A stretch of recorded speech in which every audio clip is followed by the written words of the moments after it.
Bonsoir à tous et bienvenue dans votre journal sur KMT, LCL, FM+, et OM5 TV sur les réseaux Free, Orange, Numéricable et Bouygues en France. Ce soir, je suis en compagnie de Geneviève Laouché. Geneviève, bonsoir. Bonsoir Simao, bonsoir à tous. Voici quelques-uns des sujets que nous allons aborder ce soir.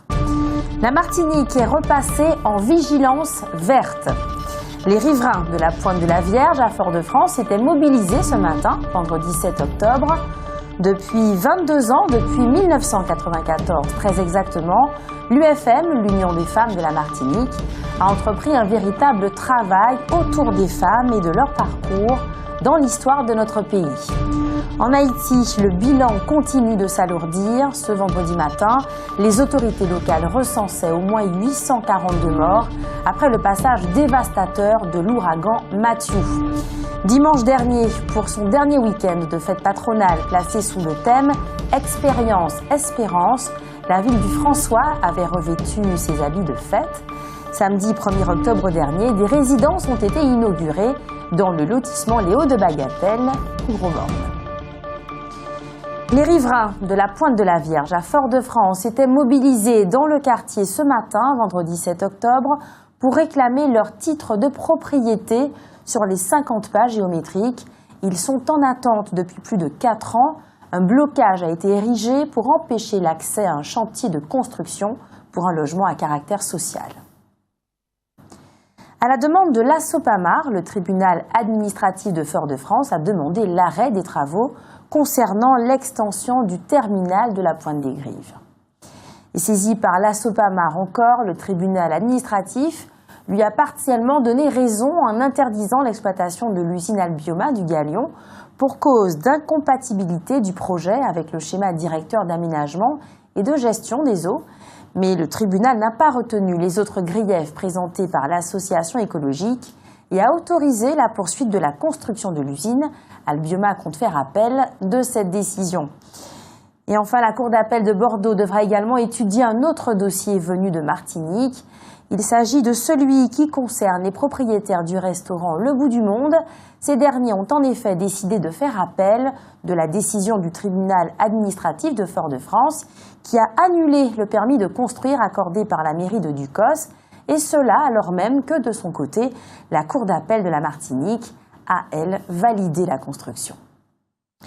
Ce matin, vendredi 7 octobre, 20 lignes de bus Mosaïque étaient à l'arrêt à Fort-de-France. Mauvaise nouvelle donc pour les usagers. Les chauffeurs ont débrayé pour protester contre l'organisation du travail.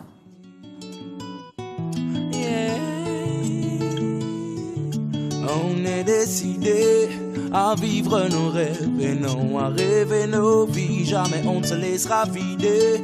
La vie est un combat sans trêve, il faut se battre sans répit. On est décidé à vivre nos rêves et non à rêver nos vies. Jamais on ne se laissera vider. La vie est un combat sans trêve, il faut se battre sans répit. Décidé à faire ce qu'il faut pour atteindre le top niveau. Oh oh oh oh. Pire on veut s'éteindre en essayant de l'atteindre. Mais ça commence maintenant, le départ a déjà été donné. Et cela depuis longtemps, plus question d'abandonner. Lentement, doucement, mais sûrement on veut avancer et vivre nos rêves et non rêver nos vies. Jamais on ne se laissera vider. La vie est un combat sans trêve, il faut se battre sans répit. Mauvaise nouvelle donc ce matin, encore une fois pour les usagers du réseau Mosaïque. C'est vrai que le transport pour les usagers du réseau Mosaïque n'est pas un long fleuve tranquille, c'est le moins qu'on puisse dire. Il y a très souvent des problèmes. Merci. Depuis 22 ans, depuis 1994 très exactement, l'Union des femmes de la Martinique, l'UFM, a entrepris un véritable travail autour des femmes et de leur parcours dans l'histoire de notre pays. L'objectif, montrer que les femmes martiniquaises ont, tout autant que les hommes, contribué à construire notre pays. Si de nombreuses héroïnes, des femmes exemplaires comme Yvette Mauvois, Jeanne Léraud ou Solange Fitte-Duval ont déjà été mises à l'honneur par l'UFM, sa présidente Rita Bonheur a expliqué qu'il est également fondamental de se tourner aujourd'hui vers des femmes peu connues, alors qu'elles ont pourtant constitué des groupes sociaux importants. Le 30 septembre dernier, à la mairie de Fort-de-France, ce sont ainsi les charbonnières du port de Fort-de-France qui étaient au cœur d'une conférence animée par Cécile Selma. Cette historienne qui a mené ses recherches et ses travaux sur l'histoire sociale, les femmes tout particulièrement, le mouvement ouvrier mais aussi la vie associative, a expliqué que les charbonnières ont représenté en réalité une branche importante du prolétariat urbain de la fin du XIXe siècle au début du XXe siècle. Elle a évoqué avec passion et admiration ces femmes qui ont acquis une autorité indéniable parce qu'elles étaient fortes, indépendantes. Elles ont participé à l'organisation du mouvement ouvrier en Martinique et il fallait donc les mettre en lumière, ces travailleuses de l'ombre dont l'engagement reste encore méconnu. La conférence animée par Cécile Selma a remporté un franc succès. Le public venu nombreux s'est dit ravi des échanges et des réflexions proposées ce soir-là. Extrait.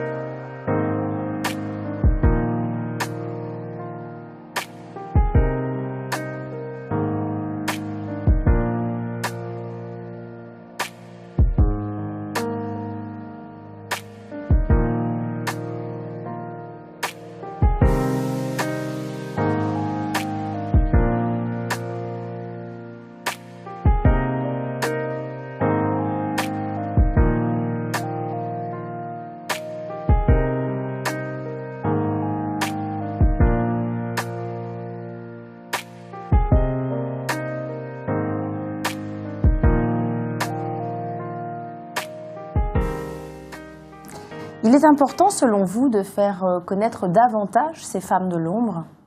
Ah oui, c'est absolument nécessaire. Et puis, de toute façon, les femmes, on le voit, donc, ont tenu une place bien plus importante qu'on ne le croit dans la vie sociale, mais elles ont aussi tenu une place complètement essentielle dans la vie familiale, qui est quand même le fondement de la vie sociale.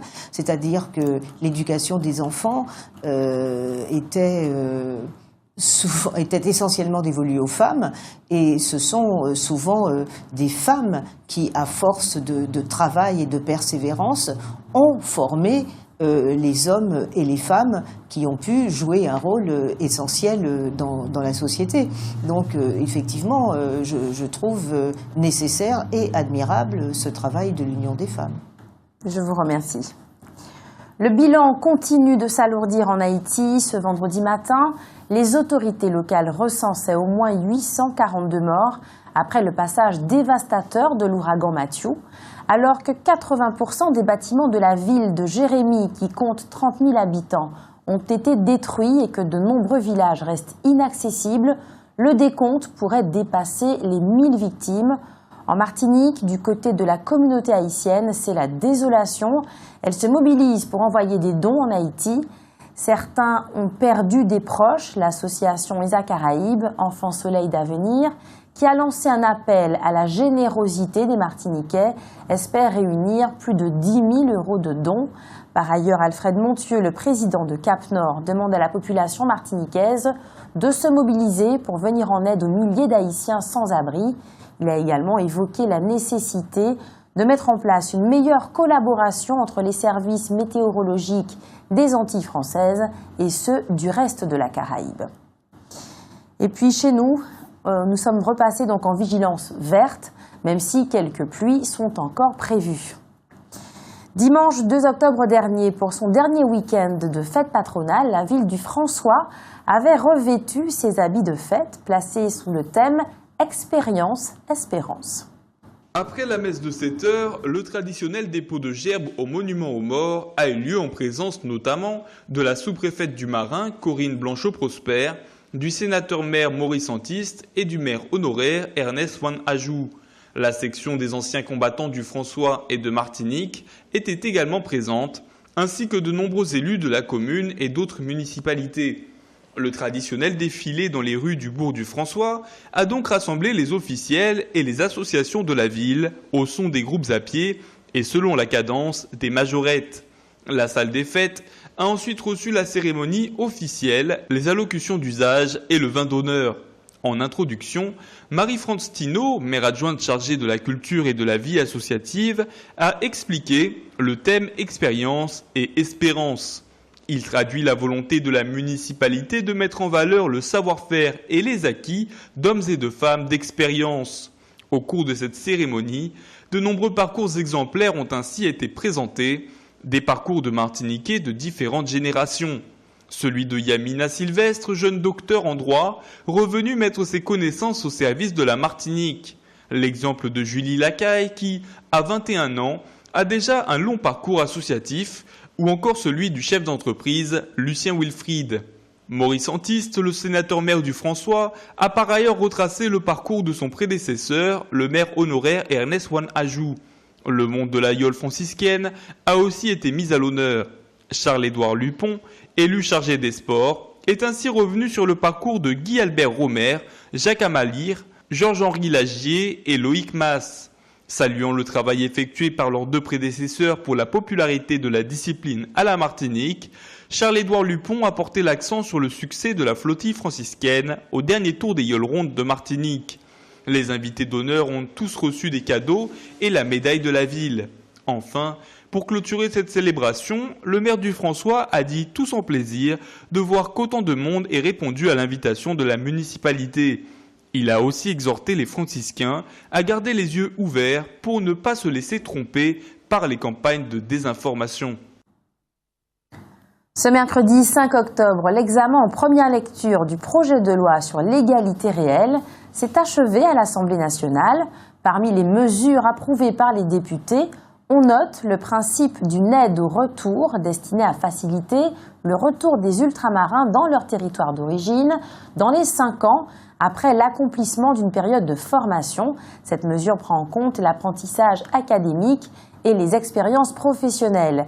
Elle est destinée, vous l'aurez compris, à lutter contre des territoires désertés, notamment par les jeunes, tandis que certaines populations locales comme la nôtre sont vieillissantes. Le vote solennel de ce projet de loi aura lieu mardi prochain, le 11 octobre donc. Vous souhaitiez réagir, Geneviève ? Oui, mais bien évidemment, donc c'est une mesure effectivement nécessaire, mais finalement son efficacité va également dépendre de la volonté des personnes de retourner effectivement dans le pays, et donc la volonté de ces personnes de retourner dans le pays va tout de même dépendre beaucoup de ce qui leur sera proposé comme possibilité d'emploi. Donc la loi ne va pas faire l'effet d'un coup de baguette magique. Je vous remercie. En France, le Conseil régional d'Île-de-France vient d'adopter une proposition émise par Patrick Caram, un de ses vice-présidents, dans le cadre de la lutte contre la discrimination. Une somme de 600 000 € par an permettra de soutenir plusieurs actions et d'accompagner dans leur démarche ceux qui sont victimes de discrimination. Patrick Caram a notamment mentionné que le logement des ultramarins sera l'une des priorités. Il a déclaré que les propriétaires qui refusent des cautions sous prétexte que le garant est situé en Outre-mer seront identifiés et sanctionnés. Hugo Tousset, le premier adjoint à la municipalité du Diamant, a remis ses délégations au maire de la commune. Il conteste les méthodes de travail de l'édilité. Samedi 1er octobre dernier, des résidences ont été inaugurées dans le lotissement Les Hauts de Bagatelle au Gros Morne, un lotissement réalisé par la Seine-Samar, la société d'économie mixte de Saint-Martin. Une cinquantaine de personnes étaient présentes pour cette inauguration, parmi lesquelles la directrice générale de la Seine-Samar, Marie-Paul Bellénus Romana, ainsi que des membres du groupe, la sous-préfète du Marin, Corinne Blanchot-Prosper, le maire du Gros Morne, Gilbert Couturier, et de futurs résidents. Le lotissement de Bagatelle au Gros Morne, ce sont 7 hectares que la commune a cédés en 2012 à la Seine-Samar. Ce projet immobilier d'envergure comprendra des logements locatifs sociaux, mais pas seulement. L'inauguration de ces 3 premières résidences, qui représentent 129 logements, marquait la fin de la première phase de construction. Le projet se poursuivra fin 2016 et en 2017, notamment avec la réalisation d'un parc paysager, une zone tampon qui permettra d'accueillir les résidents. Samedi dernier, ceux qui étaient présents à l'inauguration ont pu visiter un logement T4, l'occasion de se rendre compte du travail accompli.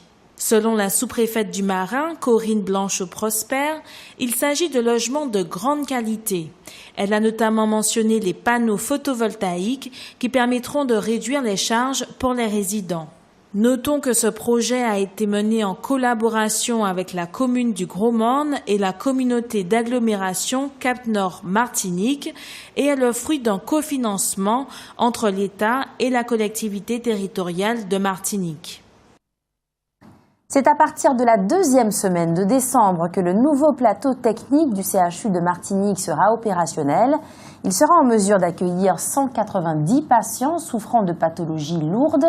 Il abritera en effet le service des urgences, la réanimation, la cardiologie, tous les blocs opératoires ou encore les soins palliatifs.